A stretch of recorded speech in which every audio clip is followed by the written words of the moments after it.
Okay, well, while you're thinking, so let's answer the question from WhatsApp group about this solar power, like I don't know, stove.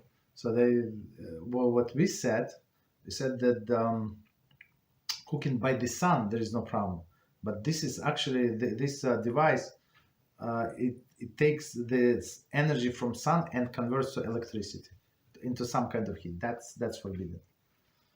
Right, the pure sun, there is no problem. If you put like example that we gave, like put eggs on the sun, it's cooked, no problem. Or for example, in Israel, and in some south states here also, they have like a water tank on top of the roof, right? So if you disconnect this, and if you can do it like with the buttons or some like easy way, you disconnect them from the solar panel, there is no problem. So you can use this warm water, hot water to do whatever you want. You can wash your face, your hands with that, your dishes, your babies.